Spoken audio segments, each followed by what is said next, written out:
game where we've been talking a lot about, like, okay, play-ins or playoffs, you know, what happens to teams falling in and out. In this matchup, we know that both these teams are locked now for the playoffs itself, so we actually broaden or narrow our scope, I guess, and talk about now in the overall playoff standings where either of these teams could find themselves here. The Shock need a win here. If not, they actually will potentially fall below the Gladiators in terms of the playoff standings. So that could hurt them when it comes to selecting the team you want to go up against, because a lot of these Western teams are eyeing off those East teams and going, oh man, I don't know what to expect from any of these guys. Maybe I'd rather take a comfortable pick in my home region against a known quantity.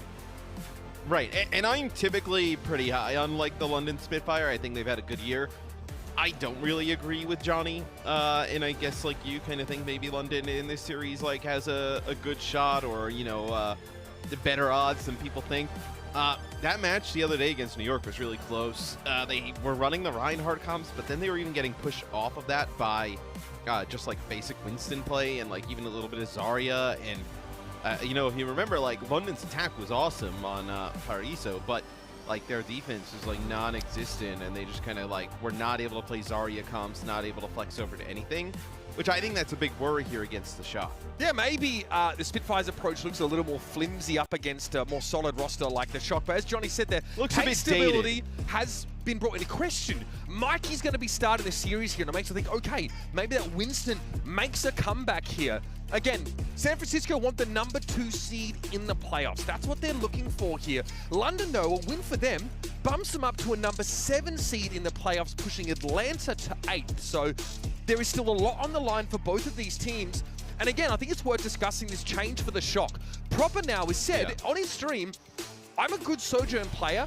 I've picked it up because that's why, you know, Striker's come onto the team. It allows us both to play heroes we're really good at. Proper's obviously good at everything, but Striker can pick up that Tracer that Proper was often being consigned to in favor of someone like, you know, a Kilo playing that Sojourn. So the Shock, a bit of a shuffle here, Matt, but they're looking to go from strength to strength as the season starts to wrap up.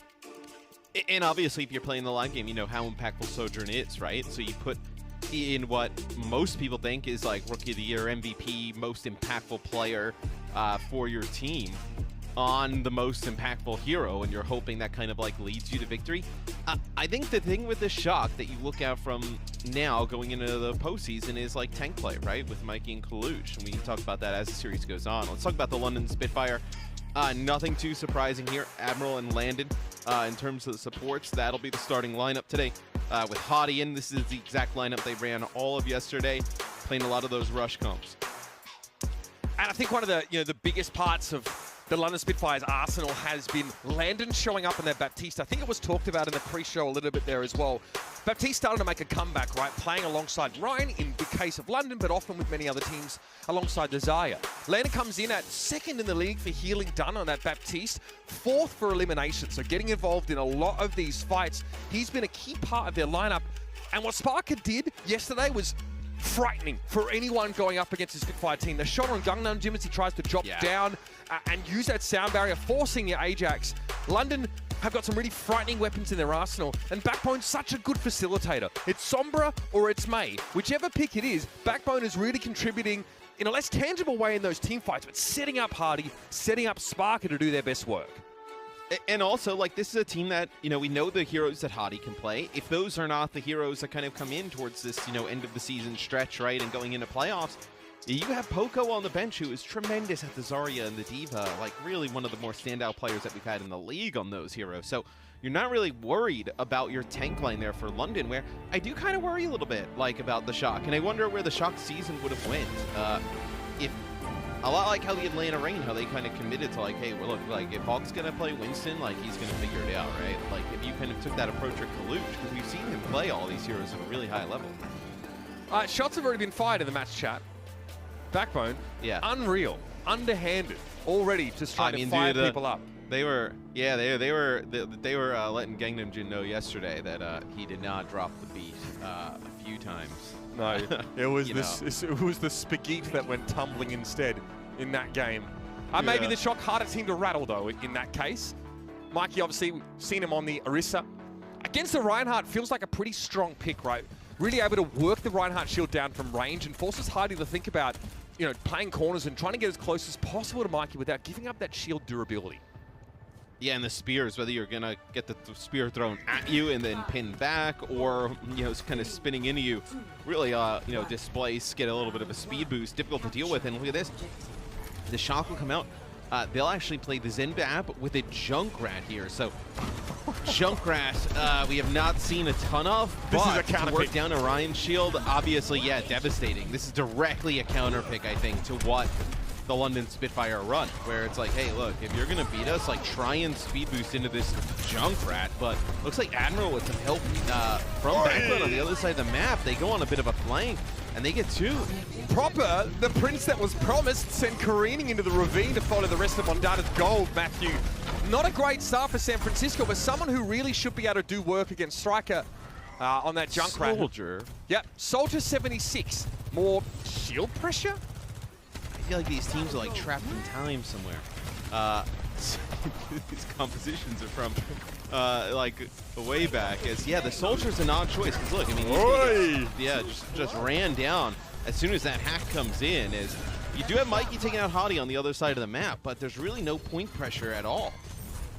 The Shock have been focusing all their attention on playing that far side of the map. Now Mikey commits to the point, and that disruptor shot will force him out of his little crevasse. Javelin thrown across the map. Maybe Admiral might have eaten that one. But it is the Shock trying to flip this back. It is slow going, though, to be sure, but with Hardy out of the picture now, the Shock can scale into the site. Hardy got insta-killed as soon as because he obviously died, and then he was coming back off the spawn. That was just him just running around the corner, jumping onto the point, got ruined there by Finn on the Zen. Probably some extra damage there from the 76, the Sojourn in the Bath is like a lot of damage to just deal with overall here from the Shock, where that shield of the Rhine is going to be gone within seconds. All right, here's the amplification matrix from Landon. Mikey, even with his sort of damage mitigation, is not inclined to face the music there. They're just popping off. Soldier. Yeah, they are. Over hacking and him, over again. diving him. Admiral has 3 final blows, leading his team at the moment. Still the Shock in control of the point, so long periods of time, both teams controlling the point.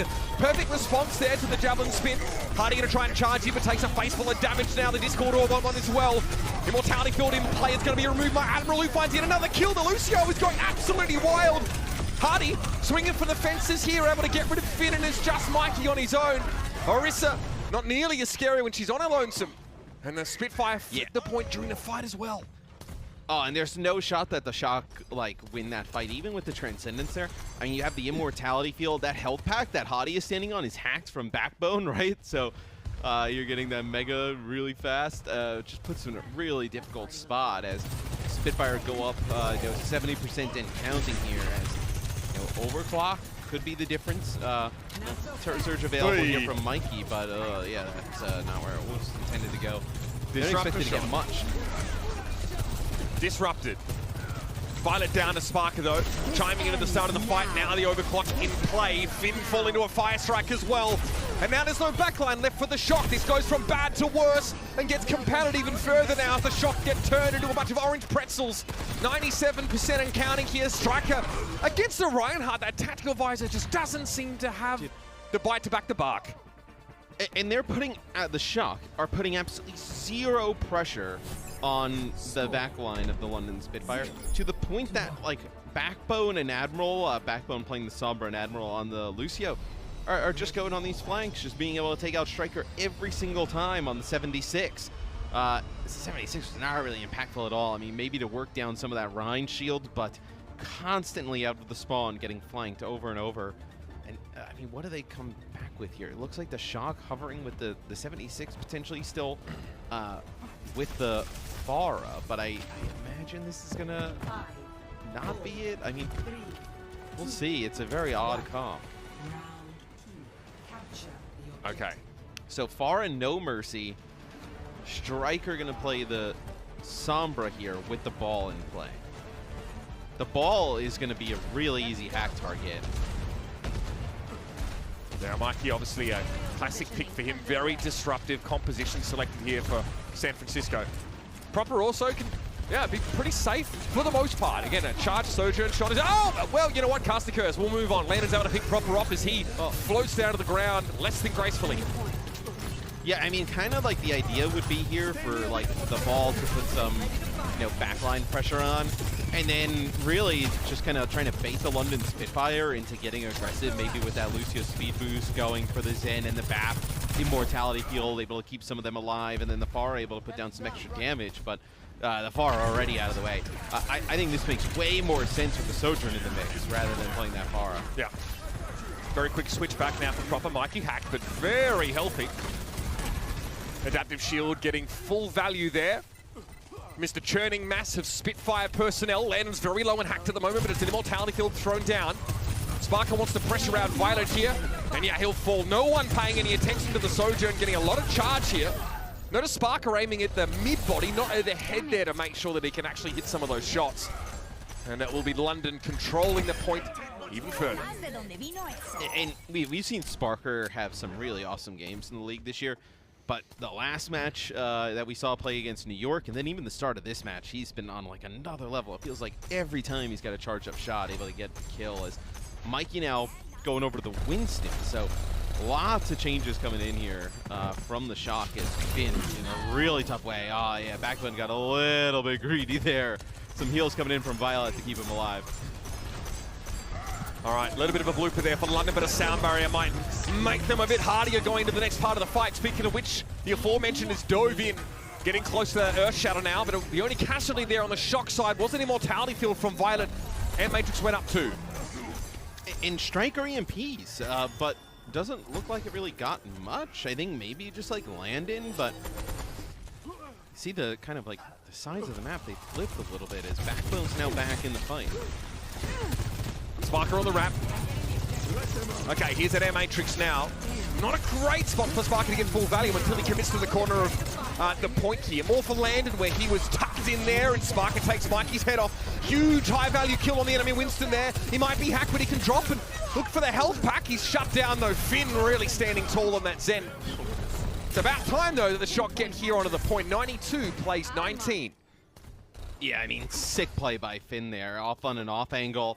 Able to get two players where it looked like they should have been able to just deal with him quite easily, right? And no Violet, nowhere to be seen, didn't really have a lot of team help. Able to get that big double kill, and then Proper comes in and cleans up one. See, oh, yep, Striker's gonna have that recall force, yeah. You do have a lot of ultimates available here for London. They're in a great spot. They want to, spend here, maybe save some for the next fight that would come. Hardy hack, but unperturbed so far. Admiral, an early casualty here for London. Sparker also doesn't seem to be bothered, though. It's time to deal some deeps. Pushing in, and Violet's very low. He tries to take to the sky, but that's a death wish against Sparker. And he's cut down by Landon as he heads upwards with those Exo boots. Immortality field removed, but Sparker gets picked up by his opposite number here, and Hardy wants to try and reposition potentially for a shatter. The Transcendence comes in with a Shock guy looking threatening. A dive forward by Mikey here. There's the shatter. Mikey knocked down. It's a solo shatter that Hardy was looking for. The Winston is down, but they've lost Admiral once more. London may not have the numbers to make this happen. They might have to reset. Yeah, and Hardy is hacked, and I think what they want to do is wait out that Transcendence and then push in with that shatter as well. That's going to be the Amp Matrix and then a EMP, so they definitely want to go and attempt to flip this rather quickly. It's a follow-up, though. Backbone has to choose to try and go after the Baptiste there, and he just pops the healing after the hack wears off. Finn is down, in all fairness, but there's no healers left here for London. London able to flip the point, though, crucially, right? So otherwise, this could have been like a 99-99 situation. That's, though, the only thing they can really hang their hat on after that fight. Now London's put themselves in a really rough spot, right? I mean, maybe you can get a sound barrier here and a little bit of a long fight. It's all you're going to have to deal with. I guess for the better side for London is that the Shock just have what, Primal Rage? I mean, nothing really, maybe just displacement knocking them around, but nothing really impactful. Look for Mikey to make it hard for Landon to get good value with that immortality field. If he knocks people out of it, it can be 3 kills where there otherwise wouldn't have been one. Here's that sound barrier, but Sparker doesn't get it at all, and Mikey's able to take him down. Somehow, Landon not able to catch him with that ability. This is getting diabolical now for the Spitfire. They got nothing to work with in the Shock, able to win consecutive fights, even at an ult disadvantage. That is no mean feat, and a well-earned second round for the Shock. So after trying with some Wrecking Ball compositions here, you know, we saw Farah, like a lot of different things, 76, right? Now I think you see the Shock starting to figure out like what works against this type of composition, what they should be playing. They look much more competitive playing that Winston-based setup here. So we'll see what they decide to do here in this final point. Potentially hovering over, like, I mean, Arisa May. I mean, May has been used here on like points historically in the past. Like really gets like high value out of the walls. Really difficult to take out. Seems like a little bit more experimentation here from the Shock of like, okay, well, you know, what can we run against this type of comp that we can actually make work? Is Proper will play the Sojourn. So I do feel like you almost need the Sojourn in every type of comp at this point. Troublesome wall there, but it's broken. Hardy, living Reinhardt's nightmare against this composition. It's May and it's Orisa that he has to juggle. And he's no Winston. Yeah, I mean, that's going to be a few kills here. No Proper able to just take out Backbone. So this is why you want him on the Sojourn, right? I mean, we've talked about like, you know, putting him on the Sojourn is a little bit of a, not a new twist as they've had Striker for a bit now, but definitely a bit of a change up from what we've seen throughout the season. Well, this is why you play musical chairs, I think, with your, you know, with your DPS, just to make sure that Proper's in a position to get value. It is the prevailing narrative for this team, and it is one that I can say is true. On personal experience, chat. Violet, ooh dear, little scary now. Immortality Field removed it. Oh, everyone inside that disrupt the shot. Feeling the burn. Because London will be in a position to flip here. Sparker now drops to do the honors. And we know Backbone is totally fine playing the Mei in that like mirror matchup. Like we've actually seen Backbone have like, you know, probably like one of the more successful Mei players in the league throughout this season as Sparker continues his hot streak with the nice headshot there onto Proper. So already up on that high ground. You see Hadi, it's going to be difficult to get him out of this position as Mikey goes in, yeah, but he's not going to have a lot to deal with. The Mei walls come out here, trying to split off those AM matrices, and then you see Hadi pushes up right past it. Yeah, ultimately though, priority for the Spitfire is they can play outside the choke. They just push ahead of that amplification matrix, and frustratingly for the Shock, they just get absolutely negative value out of it. Come back with no other key ultimates in play here. London lengthen their lead, and they're walking into a fight with a Shatter. And of course, crucially, a Blizzard here. Mikey can't really block this Shatter outside of line of sight, getting up in the face with that Fortify. So keep an eye out for it. Good little boop, good little boop. It's actually only Mikey getting caught by that. He goes gold. Hardy's not able to knock him over. Striker face first, Fire Strike, and Hardy somehow bends his hammer around the corner and clobbers Striker. And Striker ends up using the Blizzard during that. So don't have that Blizzard for like an extended fight on the point. Another nice Mei wall there from Backbone is talking about how good he's been on the Mei when we've seen it throughout the year. But yeah, ended up using that Blizzard. You know, you now have like these fights on the point, right, Mitch, where, you know, Immortality Field, Sound Barrier, the Mei walls, like they go for an extended period where that Blizzard could be pretty impactful. I mean, you can't get the freezes out of the Blizzard as Striker because you spent much of that alteration in Ice Block because of the Earth Shatter threat coming down. Mei wall, Striker getting a taste of his own medicine. It's Mighty Frosty going down, I'll tell you that for free. Immortality Field, fantastic placement. It's enough actually to keep Striker alive. What a huge play there from Violet. And now the Shock are still at a full 5 complement. His Finn falls as I say that. And it was almost a trade there for Proper, but not quite enough. Air Matrix there for Landon. Sparker and Proper both 6 feet under presently, and Landon almost eats that Javelin. It's 99 here for the Spitfire. The Shock have to double down. They need to flip this point back here, but they're in a precarious situation to say the least. And Mikey now is facing the firing squad. Yeah, as I mean, Violet doing everything he can to keep this team up. Striker trying to Mei wall himself off in a corner. Yeah, some players coming back off the spawn here for the Shock, because you see Proper gets in the mix. Yeah, it's not going to be enough though. Violet meets the broad end of Hardy's hammer. The Earth Shatter claims him.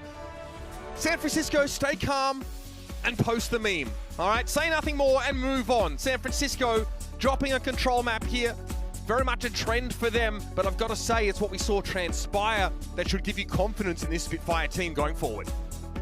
And I'm curious whether we see like the Shock stick with Mikey, we see Kaluge in the series. I thought their most effective look against this Reinhardt was that Winston, which would make you think we would see some more Mikey, but who knows what the shot got cooking today. Yeah, let's see what is around the corner for San Francisco. We'd hope there's a little bit on that checklist to show us here, as there are some playoff implications at stake. Stick around, everybody. Map number 2, as you know well by now, is around the corner.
Yes, on further consideration, perhaps an upgrade of this game from double quarter banger to giga banger might be on the cards, Matthew. The London Spitfire, again, think back to some of their tougher losses. I think, teams like Dallas Fuel earlier on the Countdown Cup, we really didn't get to see London look like themselves. But here, they're bringing some kind of wacky picks, right? And they're forcing the Shock to actually tailor compositions in order to specifically counter them on that control map. And it's not enough for them. They're rotating Colosseo now into the lineup and tank. Yeah, and we'll see what we get from Colosseo. Kings Row, we've seen them play like Sigma up on the high ground a bunch. We know Colosseo is sick on that hero. Hottie in the chat said it's now a battle of the one tricks, so I assume he expects to see a Sigma v Reinhardt battle. Okay. Also claimed he doesn't have any of the other heroes besides Reinhardt unlocked, but that is false. That is provably incorrect. Inaccurate, yeah. Well, we'll see how London decides to play. I think, look, Sparker on the Sojourn, Backbone is able to fill like any role, it seems like. You know, we've seen him play Widow throughout the year. We've seen him play Genji, Mei, Sombra. Like, really, he's just developed into a really awesome weapon for the London Spitfire. So, put Sparker on the Sojourn, Backbone kind of fills it in. And then, you know, the rest of the team is kind of spoken for, right? With Hadi on the Rhine, Lucio, and then the Batiste. A battle of one tricks. It was Colosseo, actually, that made the bold claim that he was the best Sigma in the world sometime earlier this year in a post-match interview. So that's saying quite a lot here. Whether or not we get that out of the gates is another question. Very unconvincing Farah showing, I think, on that first map from the Shock, but Striker, for those that maybe don't remember back to 2018, a prodigious Farah player. I'm not suggesting he's going to play that here, right? But, you know, it's on the cards. This team can definitely go that way. I think what we're trying to, you know, pick at here is that San Francisco have a plethora of options based on their current lineup that they can make those kind of switches. London, they'll come out with the Mei look here on defense. So Striker looks like he's just dropping down. We'll probably see him make a swap. Yep. And we'll see Colosseo on the Winston. So we'll see, you know, we just saw Mikey playing the Winston. Gotta look at that. We've seen him play it before. Colosseo we've seen a little bit less, but looks like maybe, did he just go out and show the Winston? No, we're gonna play. All right, so we'll see the D.Va. So D.Va potentially here, really strong. D.Va, as long as like Zarya's not there, I mean, D.Va's extremely strong. You know, probably the best like just 1v1 duelist in the game, regardless of role. Yeah, and in fairness, there's no sort of Zenyatta to make life a little bit harder for D.Va, just to sit out in the open on the side of the Spitfire. Striker be striking. A couple of those shuriken being thrown in here. Slow and steady as often is the game plan with the D.Va, right? Be peel-oriented, somewhat defensive, fairly sequential as you scale up your control of the map. And that's a great opener. Admiral now is out of the picture here. Mobility severely compromised for the Spitfire, who are struggling to stave off this lumbering assault. Yeah, as you've kind of gotten Finn up here on the high ground with the Zenyatta. I mean, the Discord not able to even get back and recontest. So really good offense here from San Francisco. And I think you see there at the start, like, the Reinhardt obviously can't access some of that high ground. No ability to do so easily. And when you have the Sojourn, Genji, D.Va, they can kind of escort and allow Finn to get into that type of position. And once he does, I mean, just everything falls apart for London. Again, the Shock having some verticality, even if not being able to rush necessarily. So London now come back in. Plan is obviously to try and get some value out of this amplification matrix. Always a little annoying when D.Va is in the picture, though, with much of that. Gets gobbled up. Striker also still a long way from the blade. Didn't have to do too much in that previous fight, as much of the heavy lifting as usual came from the proper corner. Here is Colosseo. You see how he just jockeys back here with that defense matrix. Just wants to get constant pressure on this right shield here and open the way for the rest of his team. Sparkus falls back around the corner here. Yes, you know, just the micro missiles from D.Va does a ton of damage as well. Ant Matrix from both teams. I love Colosseo getting demeched, even with the immortality field in the way. Is Sparker here trying to get an off angle here. Maybe he pops the overclock and goes for it. As Disruptor Shot forces him around the corner, just trying to get Colosseo's mech back. Losing the D.Va is backbreaking there. Colosseo lingers just a little too long in front of that enemy amplification matrix. So much so that Sparker had the fully charged railgun headshot on the D.Va. It's instantly blown up. Self-destruct here. Nobody should be dying to that at this level, and that is the case. Lando, though, that's caught in midair, and Proper now is starting to fire his engines up. Love to see this as Colosseo surges ahead, and another shot. Hardy falls as he sheepishly tries to back away, and the numbers are favoring San Francisco here, and especially Finn's Transcendence will be crucial as they look to brawl out the last part of this stage. And they have been steamrolling through this map, as I think you really start to see some of the downsides of having that Reinhardt comp in the mix. Is that's going to be a Earth Shatter. It hits one or two players, but the Transcendence comes in to save the day. Colosseo buttressing the rest of his team, trying to force Sparker away, but again, he's knocked out of that mech. Sparker, what a threat! Getting that immortality field at the same time as Colosseo thought he was safe inside of it. Still falls to the same Disruptor Shot here. That is beautiful. That is absolutely stunning. Striker down there, and the shotgun crumbling once more. This Diva pick is very hard for Colosseo to get value out of here. Yeah, but I also think it's the right pick. I think there it's mostly the EMP, right? He's kind of stuck on the payload, absolutely no defensive capabilities whatsoever. And he ends up getting demeched as Finn now goes from the Zen over to the Lucio. So want to just be able to traverse the map rather fast, gain access to even more of that high ground with the rest of the squad having like really good mobility. Oh my! Sound barrier there, maybe so much damage. Yeah, Hardy, that fire strike came in. Of course, it looks like it was hacked there. So pretty brutal stuff for the Genji, just sort of dangled in front of a very hungry Spitfire, like trying to tightrope walk over a crocodile pit with bacon strapped to you. Colosseo, okay, showing us his baby Diva mechanics. Not too shabby, I've got to say. Oh, wait. The Amp Matrix here as well. I mean, look, it's important. There's no way to environmentally reset. Is the nice way of putting it here as Mini Diva on this phase of the map. So you have to just get Bunny Blaster value. And Backbone has already built another EMP. Striker has not had an opportunity to use that blade just yet. Looks like he gets hacked there and then takes some damage. There's going to be Coloseo's mech and a self-destruct just to get another back. Blade here, Striker hacked, but can still swing this thing around. And so he does. Lennon's Immortality Field was dealt with by that. He'll fold back around the corner, and with Hardy out of the picture here, it is go time. Wait, what? Striker, not sure how he finds Backbone with the headshot there. So that is, so Striker is actually deflecting. Sparker with the overclock shot into Striker deflecting, and instead of hitting Sparker, ends up taking out Backbone. I did not see that. Headshot. That is nuts. That is, yeah, that was crazy. I was like, wait, what? Yeah, I guess I should have known by when the kill feed showed. What a weird icon to see, right? Yeah. Good lord. Yeah, that's an overclock headshot deflect, not back at the Sojourn, but oh yeah, the simple mind. Backbone. The simple mind of me is like, oh, Genji uses overclock. All right, checks out. Moving on. All right, collecting our wits here, ladies and gentlemen. Colosseo hits a fire strike there. Is that Air Matrix will force the Spitfire to give it a little bit of ground here. Ant Matrix for London as well here on defense. That'll be used. I think you just have to back up. Oh man, I can't wait Look for at how Hardy. fast his shield. He's going to get in the Discord. You know the one. He's going to share some opinions about Sombra and his ability to play the game while she is afoot. Constantly hacked by Striker. Colosseo also hacked here. Drops over the edge. And this is getting slowed down again. Yeah. Well, Proper has actually made a swap, so he's going to come back on the Genji. So with the Genji, Lucio, Sombra combo, I actually thought you were going to get really aggressive there behind maybe a sound barrier and try and finish it. But they take out Finn right at the start, so that kind of deletes that plan. Okay. London able to stand on their own 2 feet here and have a sound barrier going to the next fight. Colosseo looking for the nearest pit to launch himself off of.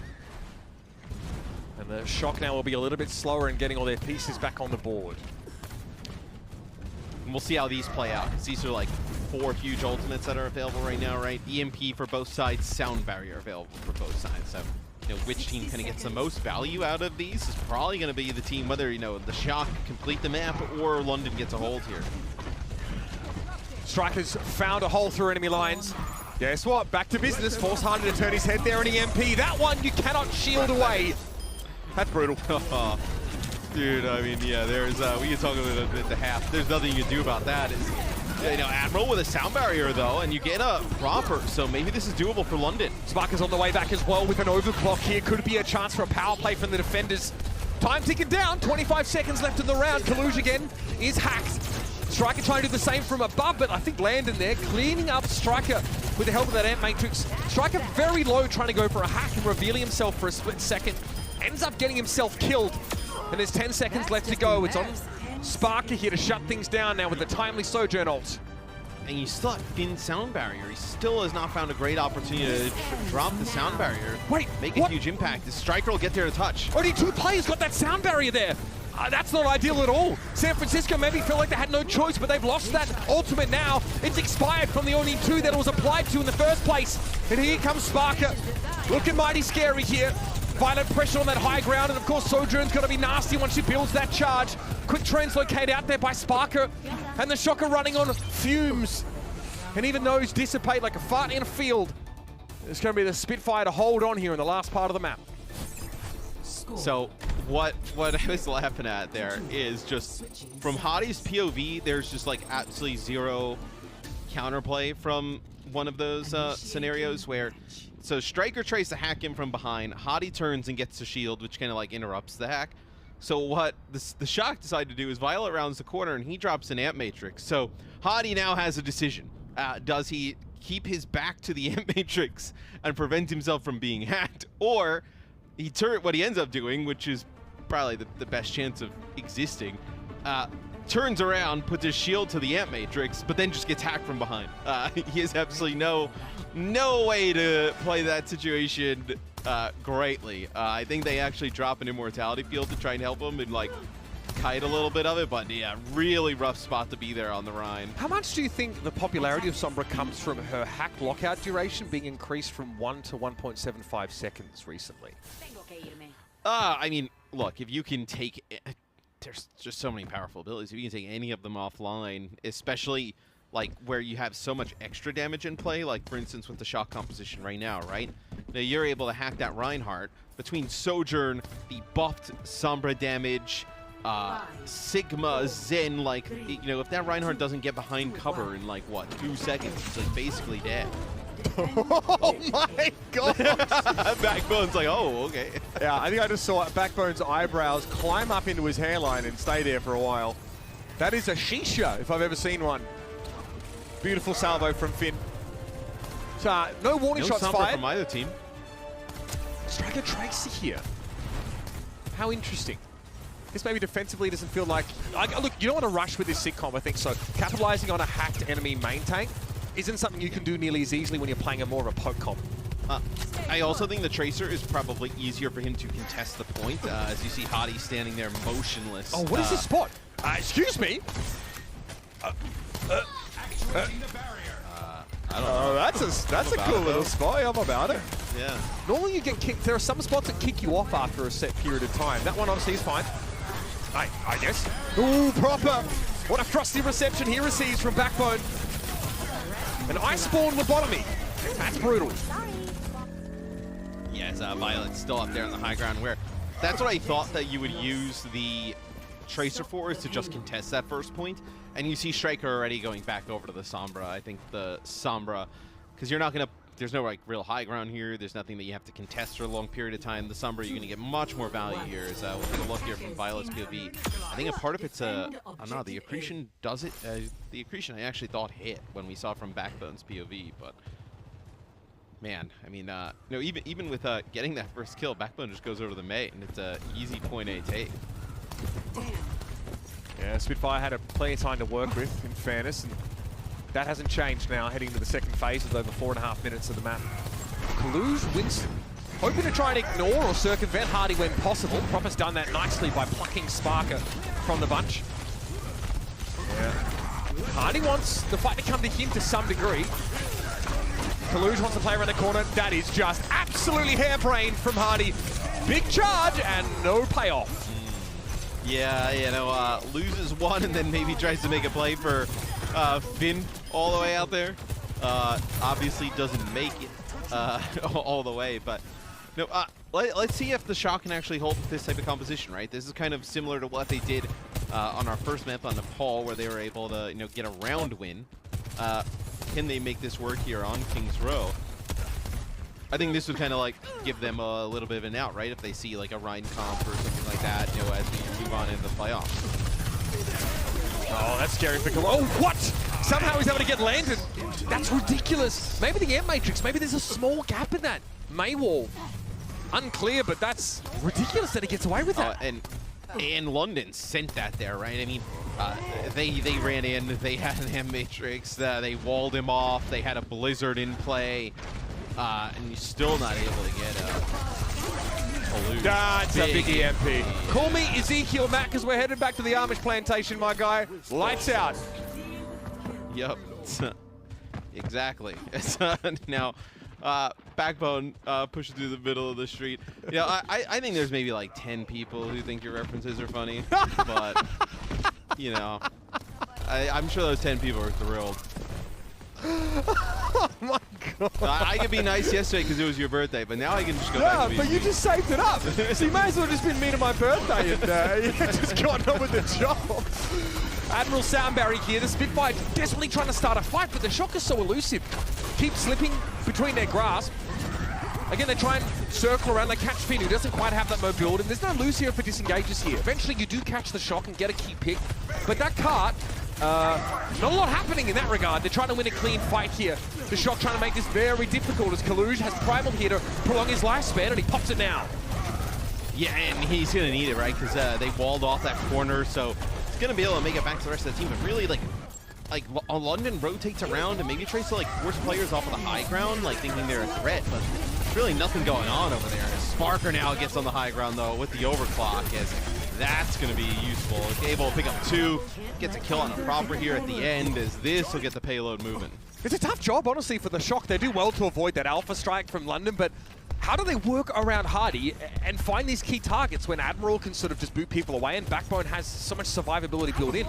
It's an uphill battle, I feel like, for the Shock's comp to really bleed clock by that much. And yet, they get like 3 minutes there, Matthew. Yeah, so, you know, a lot of time for London to make this work here towards the end.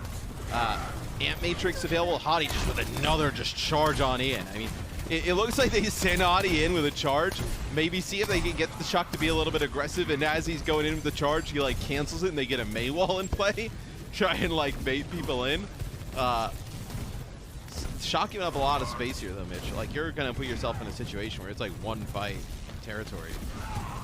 A decent amount of time for London here. They don't have a lot of key ultimates in this fight, and you're losing Sparker first means it's probably done. You see a lot of teams now just pull the plug after losing that Sojourn. That longer fight they're so crucial in. So hey, give up some ground, but now you gain that back. Not even in the longer pitch. Just the ability to get those like insta-kills with the railgun is Striker trying to farm up towards that EMP. The last one was really good, right? He connects with just about everybody. See Admiral hiding on the high ground there. May want to just try and wait for Striker to get this EMP off before coming down and landing that sound barrier. EMP, Backbone forced into the corner. He's the one that Striker has eyes for there, but he's able to avoid him with the ice block. Hardy folding back into the corner now as well, and Sparker going down. Finn's out of the picture here, and they've managed to catch proper. What a huge pick, and still, though, the Spitfire able to trade back these kills. Here's a Blizzard in play. Hardy shuttling forward with the card now. Kalu's trying to operate from the high ground. He will drop here and force another ice block out of Backbone. Hardy Discord orb on him right now, but he's waiting on that shatter. It could be big, and Kalush gets caught inside the Primal Rage. A shatter here would be big, but Hardy doesn't want to waste it against an airborne target. There's the shatter though, and it's pretty darn good. Transcendence in play though means Hardy unfortunately gets stifled. Another bubble thrown down here in San Francisco, navigating this fight really successfully. Yeah, the cart's so close though to finishing the map, as I think we kind of know how this one's going to end. It's going to be a battle of these Sojourn players. So Sparker and Proper, both with overclock at the moment. A minute on. And really, it's just one kill, right? You get one kill here with that overclock, it really should lead your team to a victory. Proper, there it is, Admiral, taken down. They lose Striker though, so 1 for 1. Hardy off a charge as well. He must have 180'd that one. 47 seconds left here. Proper key pick, but it's going to be traded back yet again now. Only 3 players for London, and Hardy, yep, he gets burnt down. Cannot stop the damage from the Winston, even with a shield up. Sparker still wants to fight here. Wants to maybe draw some blood as he knows that reinforcements are forthcoming, but he was hacked and discorded. It's a terrible combo for him. Kaluj making a Sparker pancake. And the Shock once more prepare for the next fight, and it will be the last here for the London Spitfire. Oh, and the Shock have Amp Matrix and EMP here available to use. How does London, how do you even keep Hardy alive here? You imagine he's just going to get EMP, Amp Matrix, tons of damage coming down. Looks like he's taking a little bit of an off route here towards that payload. Right now he's going to contest. See Striker on your screen going on a little bit of a flank, trying to get this EMP off. Force to translocate out there.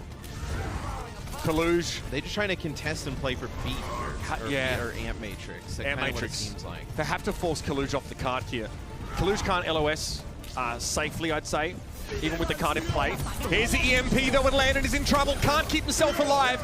Okay, so next on the docket is a potential sound barrier here, but the Blizzard is first for Backbone. He's thrown it straight at the card, but he's low. The damage coming in from the high ground is just too much, and Striker's able to finish the job. It's the sound barrier that the Spitfire were waiting for. The SS Spitfire though sprung a leak, and even Admiral having trouble steering them in the right direction. Hardy's going to be brought down. Another one for Proper there. Unbelievable. 14-9 goes Proper in that map, and San Francisco hold on. It's tooth and claw fighting though, Matthew. Make no mistake. Yeah, and I think they looked really good running that Winston-based composition, right? That's how they won that first round on Nepal against this Reinhardt, playing that Winston, and they did it here on King's Row. I thought Striker, though, on the Sombra looked really good, able to land a few large EMPs that turned the tide in those fights. Striker goes 17-9. Pretty insane performance again on that Sojourn. It's what we've come to expect from him, but in this case, it just isn't quite enough. And this is what we alluded to at the start of the game. London really wanting to stick with this Reinhardt composition can open them up to a couple of counter picks and comps that are hard to play around. The Shock looked very coordinated there with that Winston comp. It's not easy to defend with, and they've done a sterling job. So they even up the series here, ladies and gentlemen, heading into the break of San Francisco Shock, staying well and truly afloat here in this back and forth brawl.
lightning doesn't strike twice, has never met the San Francisco shots. Just a depth of talent on their roster that can't be denied. Some of the most hardcore carry performances that I've ever seen. This is going to be a wild ride. Somehow Violet's going to come to the rescue, get a double kill. Colosseo says, how about that one, Chief? See you later. Kilo, dude, his aim is so crispy. Does it miss those? Holy cow! Sam straights the backline, insta-killing. Oh, Mikey! San Francisco, the greatest team in Overwatch. Welcome back, everybody, to your first match on this Saturday of Countdown Cup qualifiers. We're getting to the pointy end of the season, but the stakes just keep getting higher and higher. I've got to say, the London Spitfire look pretty decent, right? They play a relatively expected comp. Hardy types in the chat. It's the battle of the one tricks now after Kaluch gets subbed in. However, his opposite number plays a myriad of different takes, and it's the Winston that eventually gets San Francisco shocked to stop on defense and ultimately the map win. Look, like we talked about, playing Winston defense is really nuanced. It's the kind of thing I really love hearing analysts sort of talk about more because there's so much coordination involved and it's very much about game sense. Kaluch does such a great job, and the rest of his team turns up in a big way. Proper has a fantastic round, and I think you pointed out Striker map being pivotal. But he's going to get subbed out. That's his reward, Yes, Matt. so Striker. Hit the showers. Striker will be he'll be out for this map. We'll have Kilo come in. So since they picked up Striker, we seem to kind of be a little bit of a mainstay. But for Circuit Row, maybe you actually see Kilo come in and play that Widowmaker. If they actually kind of commit to just playing the Widow the entire time. You leave Collusion playing some kind of Sigma, right? Sigma really good here, you know, defending high grounds really since the map's been in the pool. So I think that's what we'll see there from the Shock. It would be quite odd to sub Kilo in to then like play the Sojourn, like that's kind of seem like proppers now, where I fully expect it's got to be the Widowmaker. Yeah, that would be pretty expected choice here from San Francisco. There are a lot of teams that are opting not to bring Widow into this map anymore. I think Dallas is a good example. They want to just play the Zarya composition of Rush and still leverage Sojourn, but San Francisco obviously have a, you know, a player marketed as being a really prodigious hit scan player, and, you know, whether we get him on the Sojourn and Proper on the Widow. Okay, so this story, right, about Proper picking up the pivotal roles on more maps is continuing to be written here now. He's on the Widow. Yeah. So, okay.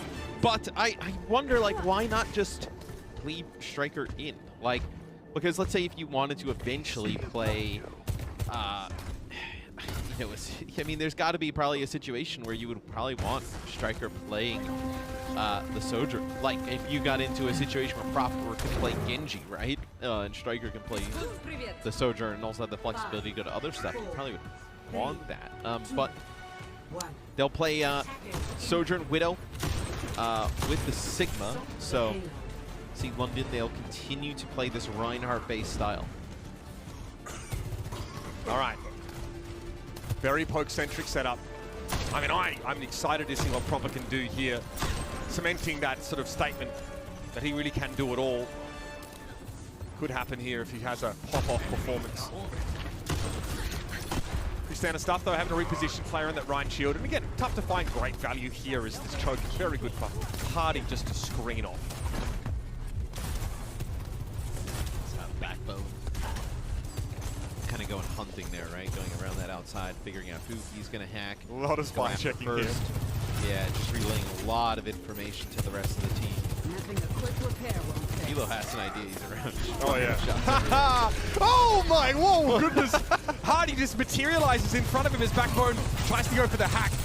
Kilo not expecting him to be nearly as close, I guess. Well, they get the hack off, and then I think when he turns right back around, and there's a Reinhardt right in his face. Big out of cancel charge. Huge quality of life increase now for Reinhardt, Matt. And that allows Hardy to pull off stuff like that on a dime.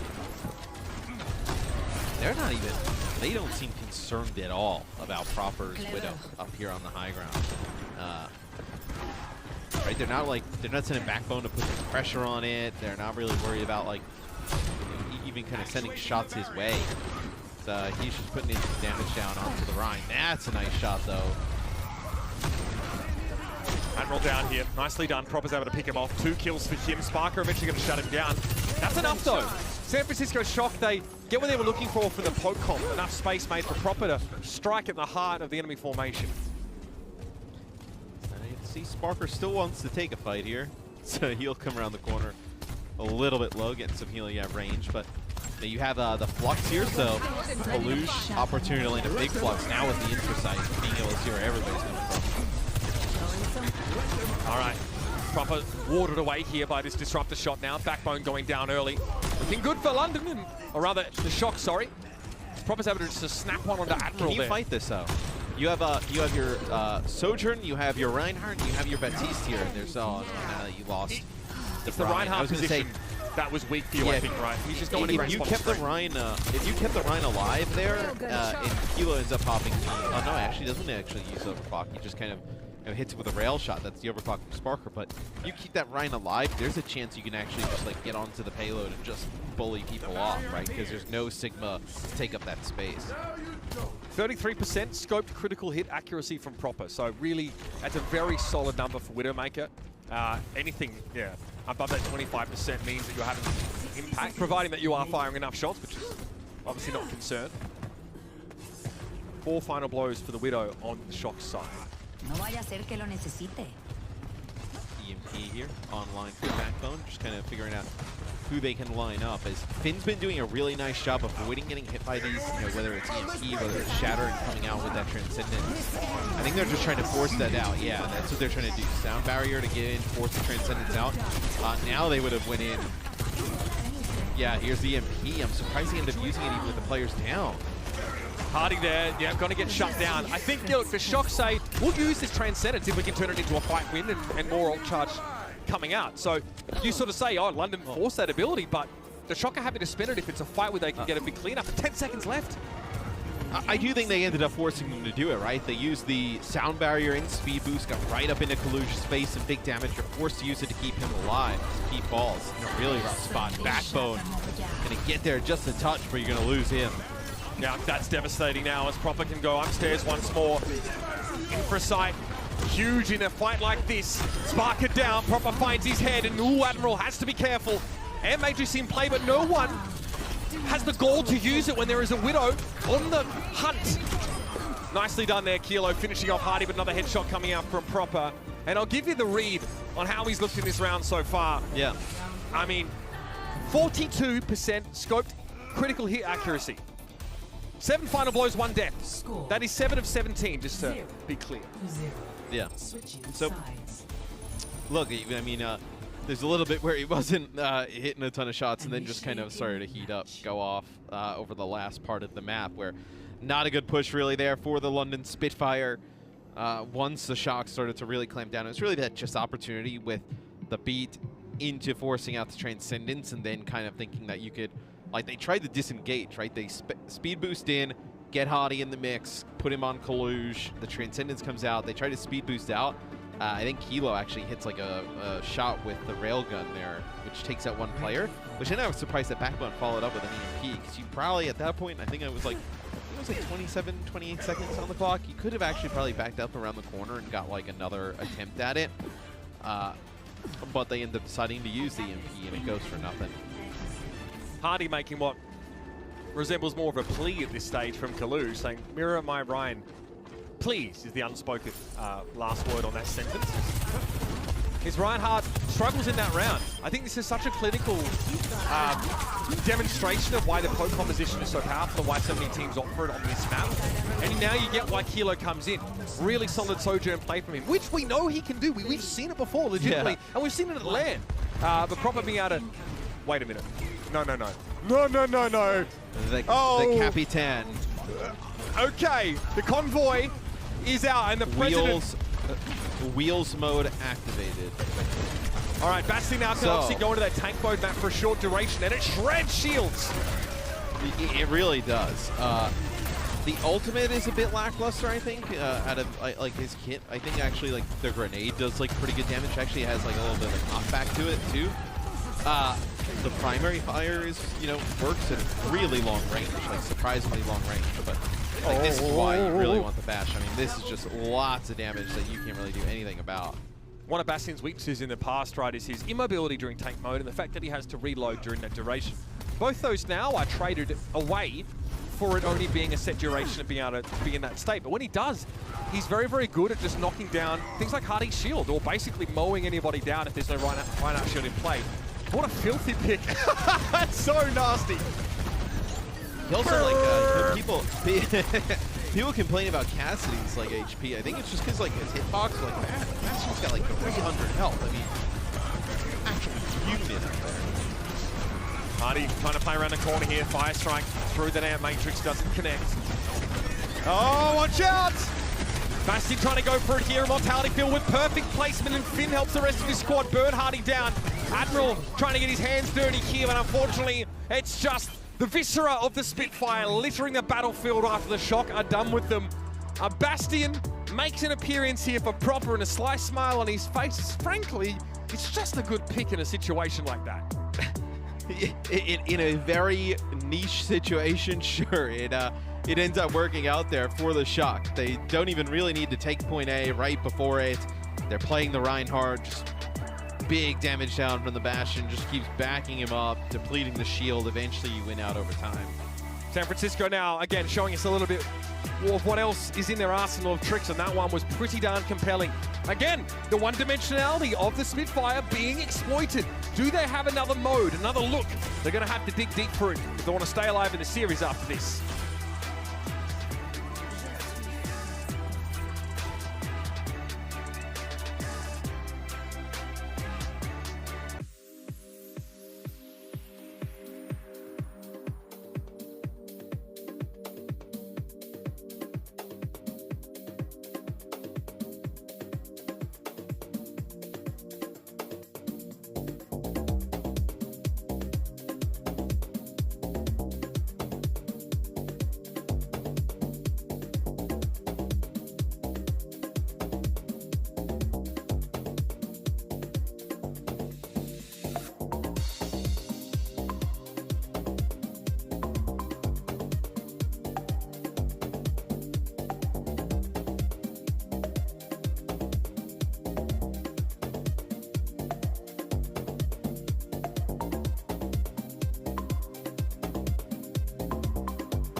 Don't miss the ultimate celebration of the Overwatch League's 5th season. Come see your heroes rise at Grand Finals. Tickets are available for November 3rd and 4th, ladies and gentlemen, so get yours before they go at overwatchleague.com/2022/playoffs. I can't believe, Matt, another year, almost down. And the best is still to come, so a lot of things to be really excited about heading in now to the postseason.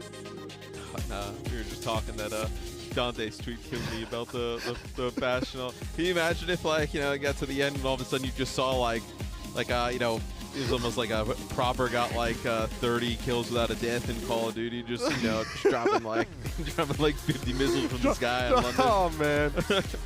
I mean, look, if there are kill streak perks to get, that guy is going to be clutching him up. No doubt about no doubt about it. Yeah. That was a lot of fun, right? Seeing the Bastion there and kind of a proof of concept, right? And kind of what Bastion is intended to do. I think you mentioned very niche, but in many cases he can be really quite effective if you understand, what his weaknesses are. I love the direction they've gone with that hero, Matt, in terms of really focusing a lot of his threat in a single window to play around. Right? Absolutely. Yeah, I think like when you kind of look at heroes like, Bastion, Symmetra, Torbjorn, Junkrat, like not meta mainstays, right? Not super well-rounded selections in terms of heroes, but on the right map, in the right spot, against the right comp, they can be like devastating, right? Where I thought that they made pretty good use of the Bastion there. We've seen that a few times, I think, throughout the season from a few different teams. It may actually have been the shot a few times with the Bastion there on circuit. So Colosseo will be the next map in the second. Kilo will stay in, so Kilo getting a little bit of extra run in this series. All right. And again, turned up on the Sojourn previously, looked really well. Definitely a role player here as he is in a position to operate around proper, but this sort of begs the question, okay, well, if this is the kind of map where maybe you aren't bringing Widow, is it going to be a proper Sojourn situation? Maybe Kilo can, bring another hit scan in to benefit from long sightlines. Hanzo was a decent prospect on this map for a time, especially because the long sightlines benefit him and you get good shield pressure from those storm arrows. Yeah, or do you want proper on like a Genji here, right? Potentially. Put him on Genji, let Kilo play the Sojourn. Kaluge still in after map 1. Proper right now selecting the Hanzo. We've seen teams go through that, over the course of the league. Hanzo into the Reinhardt, like Storm Arrow's going to be doing a lot of damage. Being able to burn down that shield. London, no changes through their comp. They are going to win or lose playing this Reinhardt-based composition with Spark on the Sojourn and then Backbone either playing, really, we've just seen Sombra in May today. Alrighty, proper Hanzo. Bit of fun. And again, another thing that, gives Hardy another sort of element to worry about here. Backbone, again, just delivering some comms here. Probably giving Hardy an idea of where Proper is playing from so no one gets logged randomly. They can be kind of aware of this angle, which is pretty important because Hanzo's at his scariest where he can hit you from a blind spot. And also really interesting how Proper is using the Sonic Arrow. He shot it at Finn earlier to, like, deter, obviously, Backbone from going in, making a play on Finn. Then that time shot it behind him, seeing if he can actually just spot Backbone, as they know that Backbone is in the backline. He's not even been unveiled at this point, Backbone. Just kind of scouting. This is a San Francisco shot game after all on push. Yep. Very good. This looks like Colts Broncos. Oh heavens. Just waiting for somebody to make a move here. So both teams patiently waiting out the opposition. Damage being fired off. So a lot of this Rocks being thrown. So a lot of the objectives here are reveal Backbone, make a cup of tea, find your comfiest pair of moccasins. Wait. They almost got us. They almost got us. All right. Wait a minute. Backbone. He's thinking about it. There's signs of life. Yep. Okay, here he is. Hack. And the bot Still hasn't got off the starting point. Don't worry about it. Yeah, it almost made it to the barrier. It was super close to making it to the barrier there. It's going the other way, Matt. Oh dear, Sparker takes Kilo down. Here we go. First blood is drawn, but it's going to be traded back instantly. Kaluj gives Sparker a geology lesson from downrange. No, surely not. Both Sojourn's out of the picture. Hardy can't keep that shield up. He's in deep trouble. Immortality field deployed to try and keep the standing. Finn gets rid of that though. And Matrix, Hardy on the wrong side of it here. Trying to charge out to the side. That bot is now moving. We have movement, ladies and gentlemen. San Francisco starting to make some progress here. Gravitic flux out from Kaluj.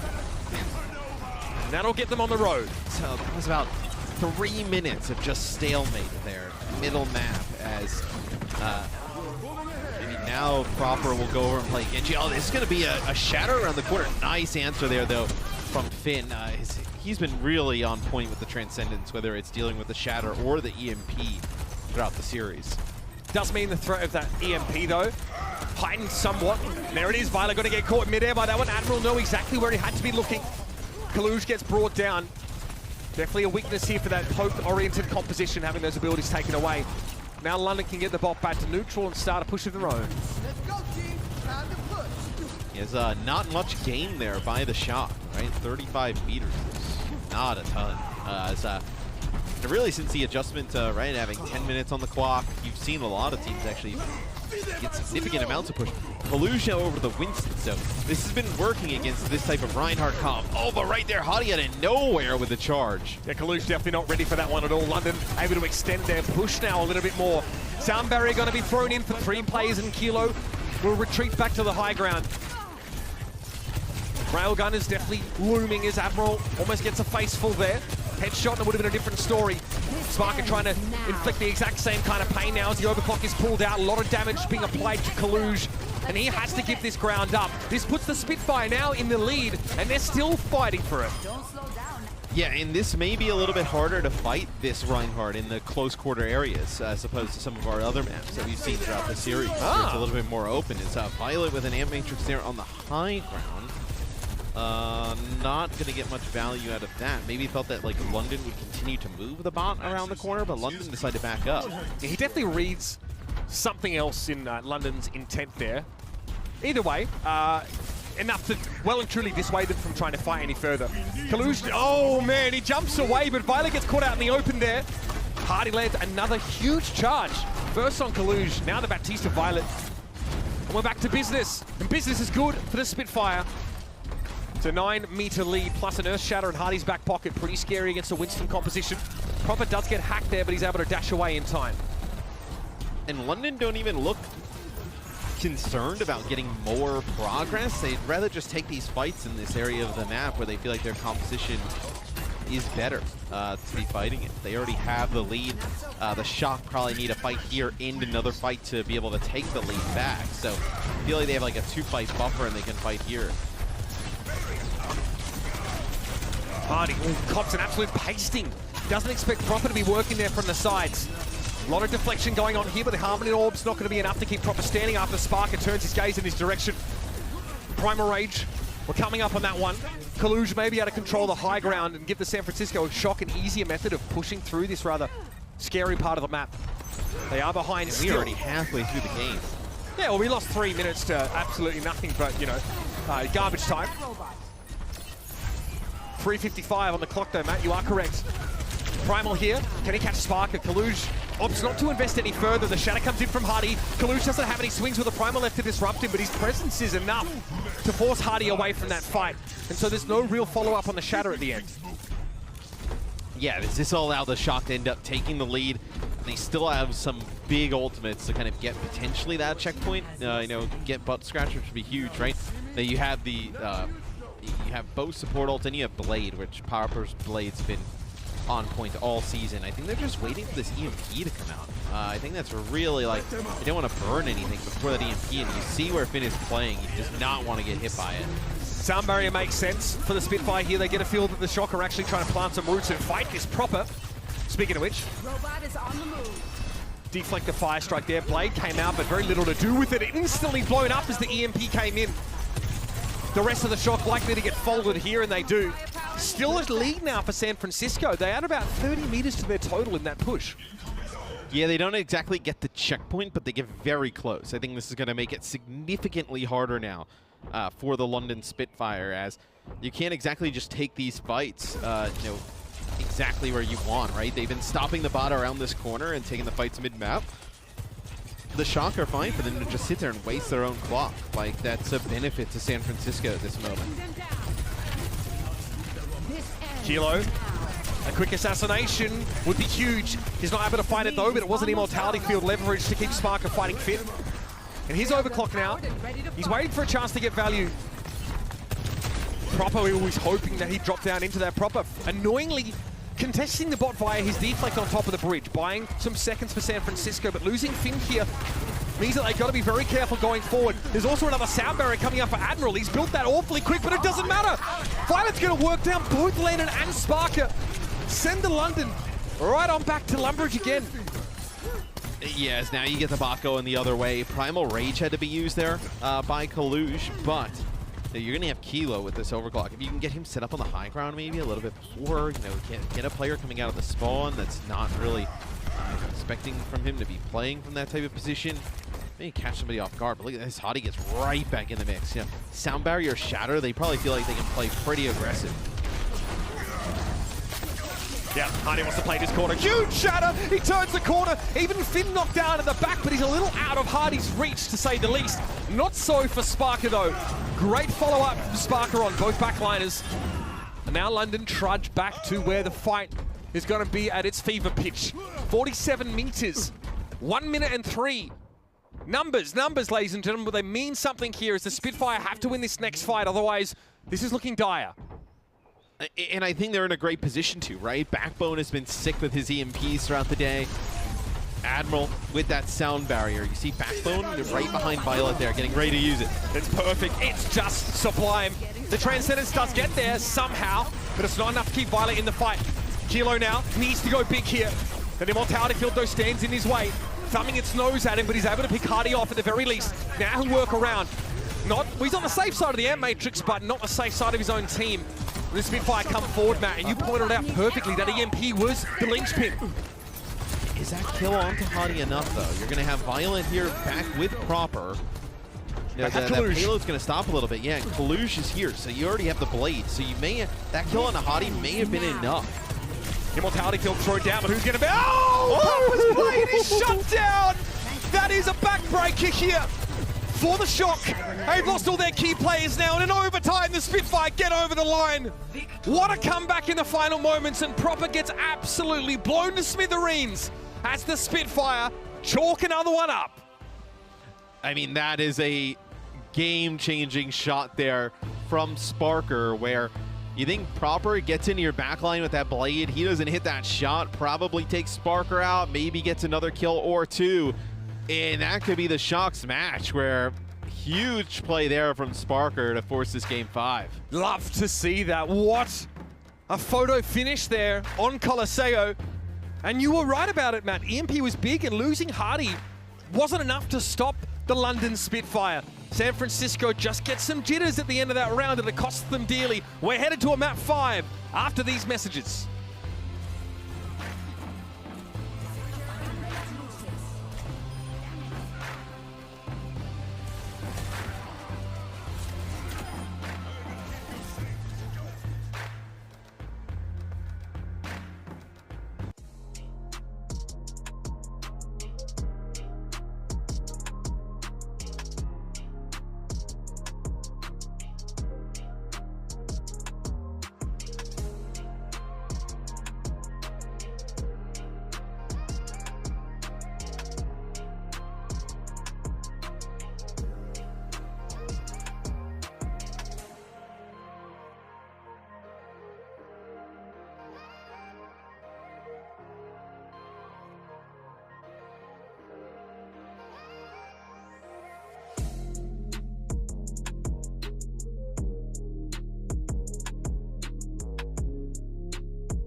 A stellar end to an incredible map here between the Shock and the Spitfire. These last few moments, absolutely mind-boggling. Check this out. You just don't see this every day. Unbelievable. Yeah, I mean, Sparker just really kind of picking up where he left off in that New York series that we cast the other day, just playing out of his mind. As you know, there on Colosseo, you can see the 11 final blows, you know, this almost 60% charge shot accuracy. Just a massive difference maker here for London. Yeah, and until the final moments, it was honestly San Francisco's game to lose, and they acquiesced in a big way. Now, some funny memes coming, out of lobby. We can talk about this, I think. Obviously, the last map in this series, as you're about to find out, ladies and gentlemen, is Control, of course, where San Francisco tend to actually buck the trend of being a little slow to start on Control in the series and look quite good. It's going to be Ilios. Now, for whatever reason, London were under the impression that Busan was in the pool for this week for map 5. Potentially. So they could be trolling. They could right? be baiting. This could be baiting. Again, we know that the Spitfire are happy to pull off a psyop here and there, but they thought they weren't aware that it was Busan, apparently. So should be fine. As again, it's a map that these teams are still going to be intimately acquainted with, but a little bit. They have played Ilios. You know, it's not that they never played it. Maybe they weren't prepared for it, but we'll see. Again, no substitutions from the Spitfire, and I mean, maybe there's like an argument. You can here. We've seen Shacks on this map before, but this team's operating on a really high level. This does mean that obviously many maps on Ilios cater to, Colosseo trying to play some Winston here. Hardy, of course, probably won't be bothered too much about playing Ryan outside of Well. That would be an interesting one. Yeah, Ruins I agree. can be pretty difficult as well. I mean, you know, Reinhardt can be rough on a lot of certain points here, but doesn't mean they're not going to play it, right? I mean, they've committed to it so hard throughout the series. Yeah, they're not going to move away from it now. So some very quick strategizing here from the Spitfire as they prepare themselves for this particular map here. And yeah, tough one for the Shock again. Always frustrating for a map to slip out of your grip like that one. And again, they're playing. They started off playing the sort of Sigma poke composition against the Ryan setup there, but Hardy makes it so hard. These cancelled charges, showing us like that depth of mobility that Reinhardt now has access to that allows him to be where he needs to be at the start of some of these fights. And he's caught the Shock off guard multiple times. That's what a specialist can do in this game. And I think it's a combination between obviously Hardy being a very talented Reinhardt player, and then also like the supports and the rest of the team really kind of playing around Hardy and helping him gain access to those positions that he needs to gain access to really just kind of get anything done on the hero. It's really like an overall team effort to make that happen. Ready for battle. Really setting him up to have huge impact where it counts. So, okay, we've seen a lot of teams. Obviously, Atlanta are one of the most prolific ones to play Echo on this map. It's in Proper's map, hero pool, excuse me. And Striker will happily sort of work around that. Talk to me a little bit about the approach for Reinhardt on this map, if Hardy is indeed going to stick to it. I mean, you have to close the gap, right? You have to get in a position with that Lucio, and they're also playing the Mei here, right? So really kind of reliant on maybe you have to make a play for Finn or Violet. You have to collapse on those players rather quickly to make any type of impact. So they play the side room as much as they can. This Ryan allowing him to break that line of sight. Not a lot of long-range hit scan from San Francisco, obviously. In fact, none. Probably getting screened off there by Kalush, making it so he doesn't take too much damage when he wants to get close to his intended target. He's probably gets stalled out for a fair while. I'm waiting to see how London are able to surge ahead here as opposed to just sit on the point and just be placeholders. So they try and take that side room, and I think it's something where you have to like bait the other team in to come in and fight the Reinhardt, right? You can just keep staying on the point, contesting from there. They got it. Yeah. So eventually they end up getting it. They get it with the Reinhardt just playing so far back. So, I guess it's hard for Colosseo to play out in the open for like long periods of time against the London composition. So now they want to try and go in. They want to try and fight. Hardy's so low, and then Immortality Field, yeah, that's out of the picture now, but Violet just gets accosted. Walling off. It looked like an Admiral there. But that's kind of what you want to do, right? You want to use the Lucio, the speed boost, find a support or somebody who's out a little bit too far on their own, and run them down. Very similar to like the Rush style compositions. There's a little BM there, yes. But Backbone offering a chilled refreshment to his downed opponent. 38 and counting now, Matt. The Shock with the Tracer and the Echo, with the D.Va and like the Zen, they want to actually get these kills rather fast, right? They want to like really just collapse on one player and take them out instantly. Doesn't look like they're able to do that though, and that's kind of when that comp will fall. Finn picks off Admiral here though, so Harder now to shuttle Hardy into position. He's charging though, so trying to overcome that mobility limitation in lieu of a Lucio. Pulse bomb here, the timing, perfect. Backbone emerges from his frozen chrysalis into an explosion. Yeah, pretty good percentage here though gained by London. Gonna get up to about 70%. Everything fell apart when they lost Admiral at the start. It looked like he was trying to maybe make a play for Finn, getting aggressive as we've seen him do throughout the series. And that time Finn just able to land those shots, and then you lose that Lucio. No ability to sound barrier there, right? Maybe you would have saw the sound barrier come out after the amp matrices. You lose that big ability, and just the speed, the movement for this composition is so reliant on Admiral. Sparker, oh, that's posturing so aggressively there, even in proximity of D.Va. Still is able to get away with a slide now. It's about trying to pry Proper away from them. A job easier said than done, I'm afraid. Now as a Reinhardt copied, Proper spends much of this time shielding, so hard to get that ult charge for an early shatter. He'll be knocked out of the duplicate pretty quickly. But has he got what he wanted? He's able to hold the door, so to speak, and then just burn Backbone down. And Hardy's out of the picture here, going from bad to worse, are things for the Spitfire. And what's interesting here is the Spitfire can't exactly just sit on the point and play for that. They kind of have to do this, where they run to an area, they try and force a fight. Maybe they kind of go this right-hand side again and then try and force it from like that health pack room and kind of play that battle across, because it's really not a great position for them to take and try and hold here or force a fight for them to take the point back. Even game now as Hardy tries to join most of the main cohort. Hardy from that area isn't really a threat. Now, once you get the speed boost in, he is. Self-destruct easily avoided. And Matrix coming out as the Shock want to double down. They want to try and fight for this here. Violet definitely the kind of player to go for the gambit in moments like this. Striker allowing the Shock to maintain some form of presence on the point, token as it may be, but Hardy seeks to put an end to that, and so he does. The London Spitfire now are back in control and will clean up the scraps.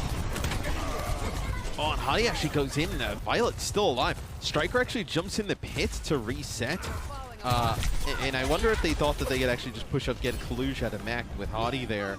They end up losing Hardy with now Proper switching over to the Sojourn. Maybe he'll get a touchier contest. At least, nope, Admiral goes back, and he'll actually bring Taxi Hardy back in, where final fight here potentially for the Shock. I think you're looking at Striker probably trying to like get on a flank, land a big pulse bomb.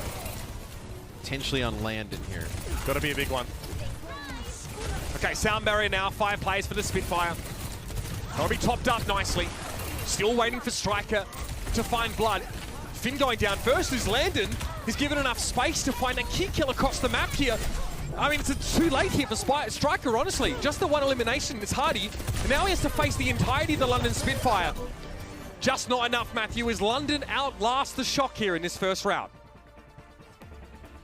And it seems just like really like an empty pulse bomb there from Striker, right? Like he connects it on the Hottie and he gets a kill, but like, you know, you needed it a little bit earlier. Interesting that when they use the sound barrier and the speed boost, when Striker comes around the corner the first time, it's both Land and Admiral there with Sparker.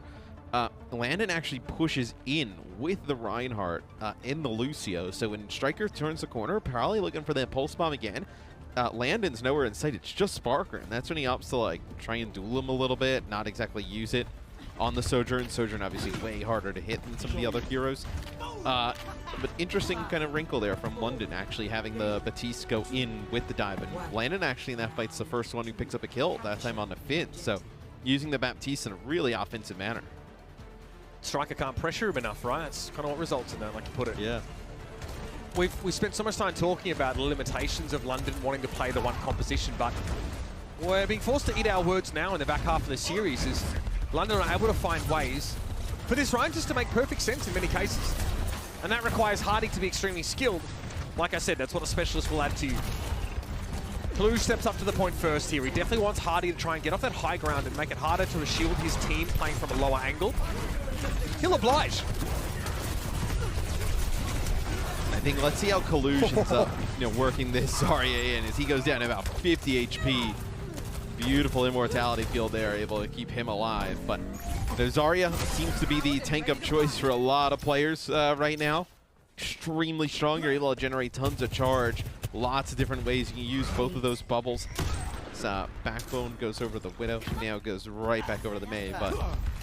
But the Rein doesn't exactly play awesome, you would say, into the Zarya, right? The Zarya definitely has the advantage where the Rein has to get it close. The Zarya, if they have the bubbles, can just generate tons of damage off of those Rein swings. And then the Rein also, when swinging, has the shield down, so you're going to take damage from the rest of the shot. Hardy, very, very low here. Striker going to work with the London Spitfire from the periphery. Hacked again is Hardy, but now it's going to be an air matrix thrown up. Sparker can use this. He doesn't want to rotate too quickly to the left, lest that high ground over there punish him, but it does force the Shock back. London are able to flip because of the threat of that air matrix thrown up. Yeah, and they have the Mei down there on the point, too. For all intents and purposes here is kind of like a second tank.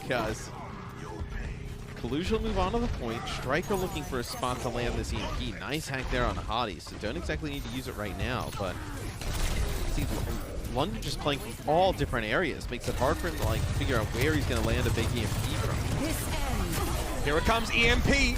Still going to be an overclock in play for Sparker, but Colosseo's already managed to find Hardy. He struck gold at the start of the fight. Now Sparker needs to get his team back in it. He's able to pick off Violet at long range. Sound barrier for 4, pretty good for the London Spitfires. They get coverage, but they've lost the point. Yeah, but they do kill Violet, and that's what they try and do and try and capitalize on that. Oh, nice hack there. The Admiral's coming in to put pressure on the proper. Striker comes up big with yet another hack. All right, Graviton there for Colosseo. Hardy takes him down after the fact here, so the Spitfire are able to flip back and start to climb towards the Shock's total. Real brawl. That's what these two compositions herald. And however, Blizzard in the back pocket for Backbone. Then Colosseo back to the Winston, so does not want to play that Zarya-based composition into this. Feels like they've had more success throughout the series running that Winston. So you already used the grab, so with the way things are going, might have gotten another grab, but still would have been sitting on the outside of it. Proper takes a big shot. I believe that's from Backbone there at range, so gonna have to back up. Hardy potentially baiting something there with the charge. Eats this disruptor shot. Yeah, he wants to give charge away, I guess, to Admiral. And Matrix goes up. Oh, the charge. Colosseo is caught. Maywall thrown up there as well. Lovely little bit of foresight from Backbone to throw that up, even though he knew he would go down. Still, London control the point, and now they're in the lead. The Shock have to get big dubs here to stay alive in the series. Violet shuts down Sparker just as he was trying to make the play, though, and that's a good turn, but they lose Finn at the same time. It's all up to Violet here to keep everyone topped up, and he's going aggro mode here, putting pressure on Hardy now, making it hard to get value from his shield. He brings the Ryan down, but Admiral swoops in for a response. The Shock do flip the point, though, so the Shock end up getting control of the point. You still have Admiral here, and on a flank, it looks like they're landing. And Backbone now has moved on to the point. They got a buzz with this. They want to try and fight. Kalush is caught. Backbone goes into Ice Block. The Spitfire flipped the point back.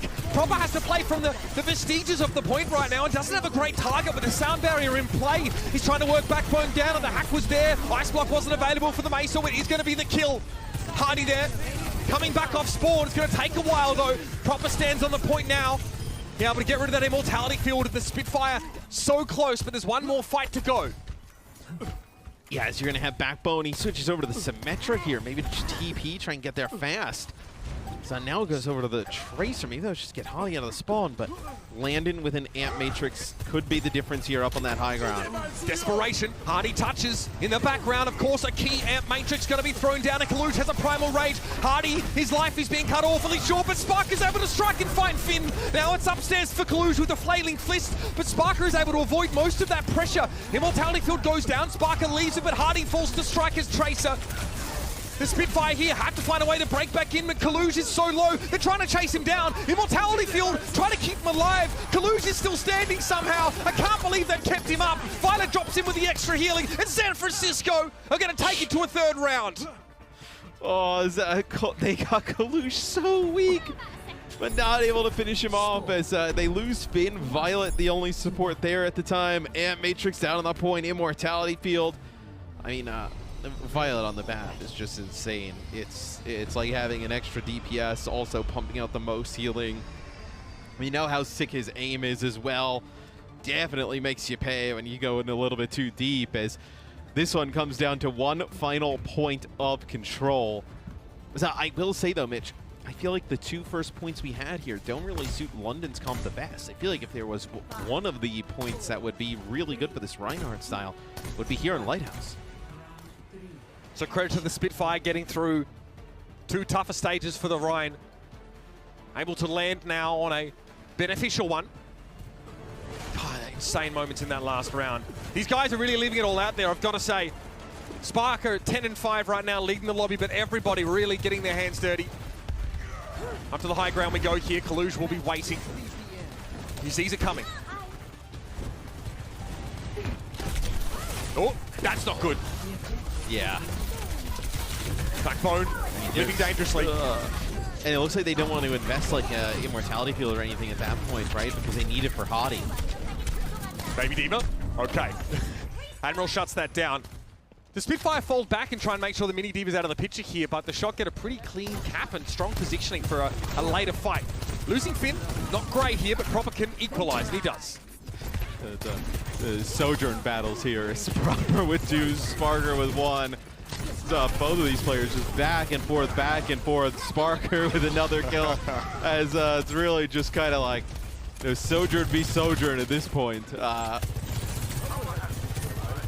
Kalush trying to maybe get a knockoff there on Hardy. He drops off the point to the mini health pack, but there's just no support for him there. So he goes down. This will extend the Shock's lead. I was going to say, it's a lot of percent for the Shock. Been catching Sparker. Bodies at this. Yeah. Yeah, again, maybe just realizing how close they are to winning. Maybe need to take a moment just to breathe and reset. They lose a lot of percentage there just trying to throw themselves at the point. Proper take a spot up there on the high ground, just putting some damage down. But you know, how long that first fight was. Like, how many more are we looking at here? Two? You know, if you're London, right? You've had some, you know, Backbones moves around a little bit between heroes, so he's got this pulse bomb. They're trying to, like, and the thing is, like, look at how long it takes for this to develop for London, right? They're trying to, like, just find one player that they can, like, really focus on, take out. Maybe they thought it was Striker, but you know, he's got that Harmony Orb. Oh, never mind. Sparker finds the kill, so that's massive. Maybe now things can open up. Still slow though, 82%. This round has gotten away from London. They need to solidify some presence and start getting some capture percentage. But Backbone's being forced out of the fight. Kalush suffering the same fate here. He'll have to go away, and Finn actually wins the 1v1. That is big. Hardy charging off the point, knew the sound barrier was coming. London don't have the point yet, though. That's the problem. And now, a stick on Hardy. Striker's able to bring the Titan down. Admiral can't do anything about Kalush. And London have let this one go. It slips through their hands like sand. And the San Francisco Shock finish in style. It's a shutout on the last round. And the Spitfire can't get their act together. And it takes so long for something to develop there for the Spitfire at the end, where the entire point comes down to 2 fights. The opening fight lasts for ages, players just trickling in, players on flanks everywhere, and it gets up to like 50%. And then London, when they get back, you know, they spend like about 20% in terms of time from the shock to like actually like locate a player. They put all their effort into trying to chase down Striker, and they don't get him. And then they end up just kind of like going on the point, support ult sound barrier for Transcendence traded out. And they never really give themselves an opportunity, where I think London, you know, if you're going to play that comp there, that's probably the best opportunity to use that composition there on Ilios. They didn't really make much of an impact with it. I thought it was really well played from the shot.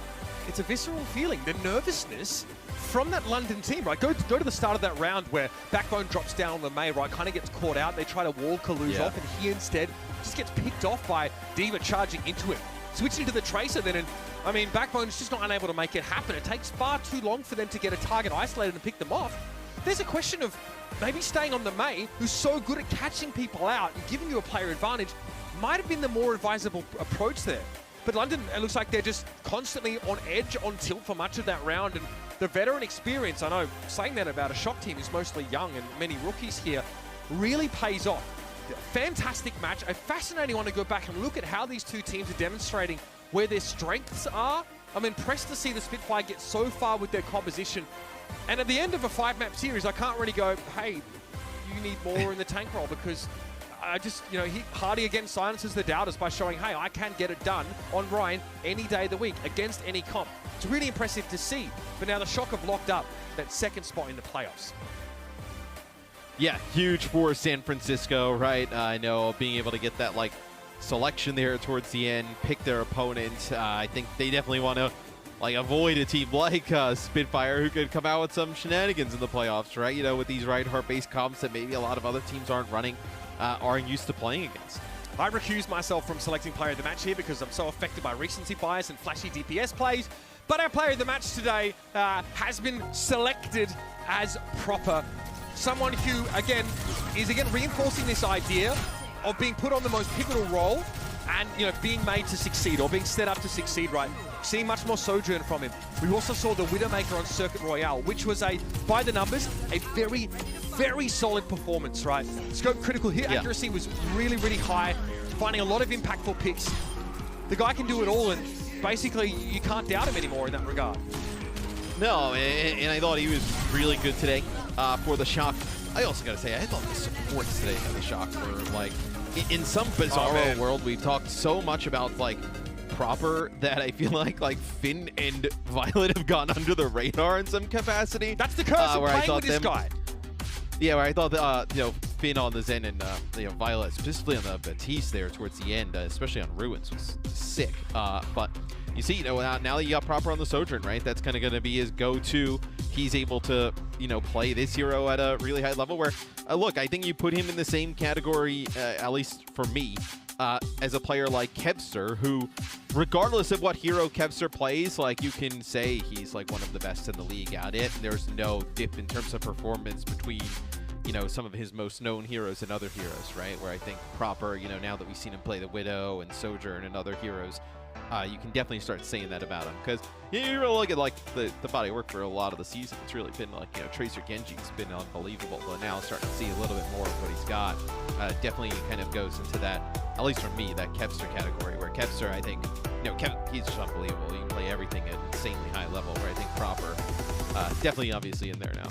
No doubt about it. What a performance here from the Shock, and their backline as well has been impressive. We're going to get an interview with one of those backline players after this short break. Stick around, of course. Much more Overwatch to be played today on your Saturday of Countdown Cup qualifiers. For now, the Shock triumph in an epic series against the Spitfire, and there's much more to come today, so don't go far.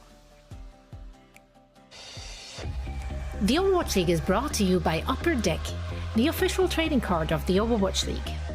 And by TeamSpeak, the official voice supplier of the Overwatch League.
Welcome to Game Break, everybody. I'm here with Violet from San Francisco Shock, coming out from a great victory against the London Spitfire. That was a pretty close one, and Violet, I feel like because London is like a special team where they are probably the only team that really focuses on that Rhine composition. So I guess having a match against them is a lot different than compared to like going against other teams. So what was your game plan? Did you have a game plan specifically planned out for London Spitfire today? 자, 오늘 승리를 축하드리면서 생각보다 굉장히 접전이었습니다. 일단 오늘 경기가 특히나 런던 같은 경우에는 지금 저희 리그에서 유일하게 라인 조합을 좀 굉장히 많이 쓰는 팀으로 어떻게 보면 좀 상대로 만났을 때 되게 좀 껄끄러울 수 있는 그런 팀이라고 좀 어떻게 보면 생각이 되는데요. 바이올렛 선수 오늘 경기에 들어 임하시면서 어떻게 처음에 좀 어떤 전략으로 이 라인 조합을 쓰는 런던을 상대할 생각으로 들어오셨나요?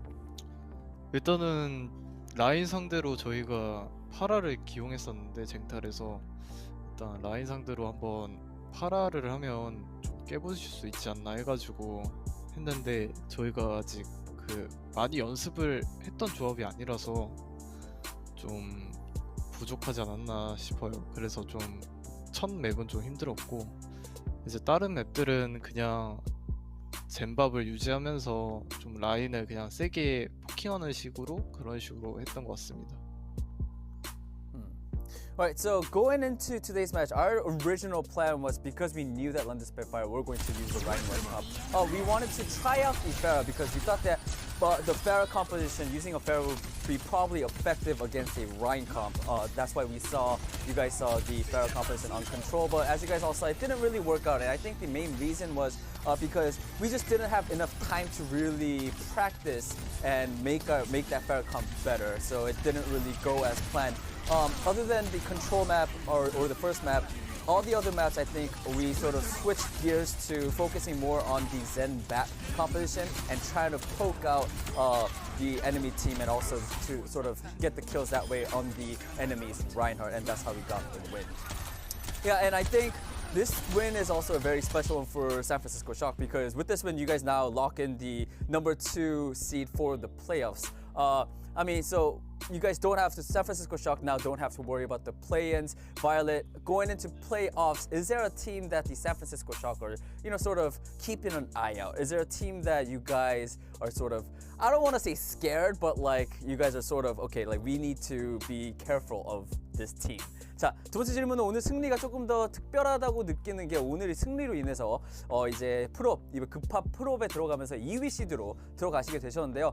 어떻게 바이올렛 선수 보시기에 이번 프롭에서 좀 센쇼기 눈여겨 보시는 아니면 좀 이렇게 경계를 하는 좀 팀이 있을까요? 아무래도 저희가 델러스 상대로 최근에 많이 졌었는데 지금 델러스가 가장 견제되는 팀이지 않나 싶고 뭐 이제 두 번째까지 뽑자면 글래디 정도? 근데 이번 프롭 때는 또 메타가 바뀌기 때문에 충분히 가능성이 있다고 생각을 합니다. Alright, so I would definitely have to say the Dallas Fuel because throughout the season, I think we had the most losses against the Dallas Fuel whenever we were facing them. If I could also pick another team, of course, it has to be the Gladiators because they are a really good team. But with that all being said, there's, you guys, we can't really say for sure because I do feel like the meta is going to change for the playoffs. All right, Violet, that is it for the interview. Thank you so much for your time. And again, big congratulations on the win. 자, 오늘 승리 축하드리고 2위 시드로 들어간 거 축하드리면서 인터뷰 마치도록 하겠습니다. 감사합니다. 감사합니다. Thank you. Thank you. Does that count as a wave? Yeah. I think that's a wave. It was like a checkmate wave. The checkmate wave. Take it anyway. I love checkmate. Yeah, it's Anytime so I fun. can bring Who up doesn't? checkmate, Actually, who doesn't? Yeah, every day. It's just like, I hope they qualify for the playoffs so I can just, when you first see him, you just have to approach him like this. Don't say anything. Just don't say Just anything. approach him like this. sometimes actions do speak louder than words. So it can work out for us. I do want to talk about this match because heading into it, Reinforce, you were worried / convinced that this could very well also go in London's favor. Why is that heading into it, and why did it end up being a close one? Well, on Spitfire, they're a bit of a unique team, especially in this meta. They did favor the Rhino competition for the majority of this match. And while we know that on Spitfire they can play many different compositions at this point, they can throw Hadi onto the Winston, for example, I don't really see them incorporating Zarya into their lineup as much as other teams as we grow closer to the playoffs. And it seems like Zarya is the staple for all of these different teams. So on Spitfire in that regard, they're a bit unique. They're a special opponent that you have to prepare accordingly for. And I didn't know if the Shock I had planned accordingly. Now we heard from Violet, and that was actually a really fun insight. They came